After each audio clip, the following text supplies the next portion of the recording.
Monsieur le gouverneur, Michel Lobobom, bonjour. Bonjour, Comment allez-vous? ça va. Vous êtes gouverneur du Sud-Obangi en République démocratique du Congo. Vous venez de prendre part à la deuxième conférence de gouverneurs qui a eu lieu à Kolwezi, au Lualaba. Qu'est-ce que vous avez retenu lors de ces assises? Bon, la deuxième session de la conférence de gouverneurs de la République démocratique du Congo a été une grande réussite parce que cela a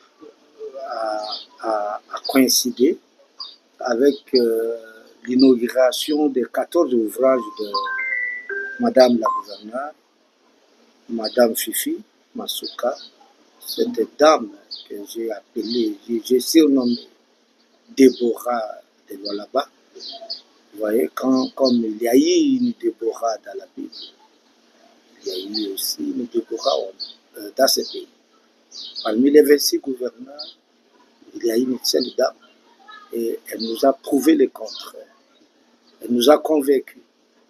Avec 14 ouvrages, ce qu'il a fait, il a construit en état record sa province. Cela n'a pas seulement démontré la richesse que possède la province de Lualaba, mais cela nous a démontré aussi la bonne volonté de cette dame. Donc la volonté a précédé la richesse. Parce qu'il y a eu une Lualaba, mais on n'a jamais vécu des ouvrages comme ça. Et voilà, ça a été une grande réussite. Nous avons pris un exemple à suivre pour que nous puissions faire la même chose chez nous. Il est vrai que nous n'avons pas les mêmes possibilités, mais nous devons quand même faire quelque chose pour faire avancer nos provinces. Donc ça a été une grande réussite et c'est tout le thème qui a été choisi, la santé. Là, c'est là, moi particulièrement, j'ai retenu beaucoup de grandes choses. Parce que sans la santé, on est malade. Quand on est malade, on devient faible. La faiblesse amène la pauvreté. La pauvreté bloque le développement. Voilà. Donc la santé, le thème qui a été choisi, au début, je ne comprenais pas beaucoup pourquoi le chef de l'État a pris ce sujet comme un facteur de développement. Mais quand on a commencé à développer ce sujet, c'est alors que j'ai compris que oui, c'est vrai. Si on n'a pas la bonne santé, on ne peut pas espérer au développement d'une entité, d'un peuple. Il faut avoir la bonne santé. La bonne santé est l'objectif du chef de l'État. Dans sa vision, il veut que d'ici 2030, qu'on ait pris des enfants porteurs du VIH-Sida. VIH-Sida, vous comprenez que c'est la transmission du virus de la mère à l'enfant. Donc si on prend en charge les mères en grossesse, on peut éviter les enfants qui vont naître avec le VIH-Sida. Donc la transmission. On va combattre la virulence de ce virus VIH et on va obtenir des enfants sans maladie. C'est un peu ça, ce que j'ai retenu et nous allons le faire. Nous allons le faire, nous avons compris qu'il y a 17 provinces qui n'ont pas de spécialistes. Ce sont des médecins généralistes. C'est vraiment un défi à relever. Nous devons travailler pendant ces 5 ans, envoyer nos médecins, les médecins de nos entités pour faire les formations au niveau international et demain qu'on ait des médecins spécialistes. Parce qu'à vrai dire, la guérison divine, c'est vrai que c'est Dieu qui guérit, mais il utilise les personnes.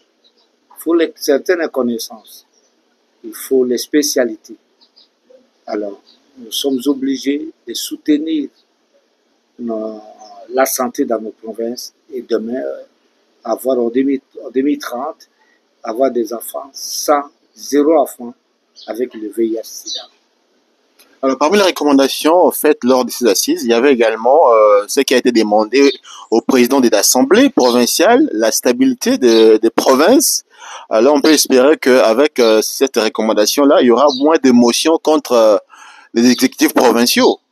Ah, s'ils vont capitaliser, s'ils vont comprendre, mais parce que les députés provinciaux, ça c'est un problème.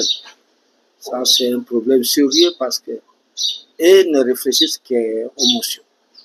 Aux motions, une occasion d'avoir quelque chose, ce n'est pas vraiment dans le but de redresser certaines habitudes dans les chefs de gouvernement, mais aussi une occasion pour eux de soutenir quelque chose.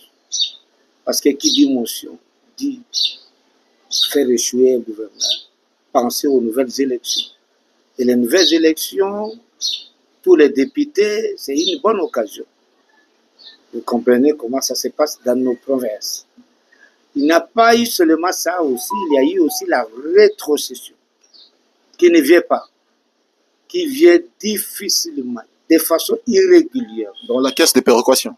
La caisse de péréquation, c'est autre chose. Ça a été aussi évoqué. Et ça a été aussi évoqué. Mais d'abord, la rétrocession. Si on peut nous donner notre argent chaque mois, mensuellement, nous, on peut se développer. Même avec le pays là. Mais ça ne vient pas. Ça ne vient pas. Nous sommes impayés depuis le mois de septembre de l'année passée. Vous voyez? Alors, à quoi sert la rétrocession comme une disposition légale? Pourquoi pas une disposition dans la Constitution? Nous sommes en train de violer la Constitution tout le temps. Vous savez, le juge de violation des constitutions, c'est le juge constitutionnel.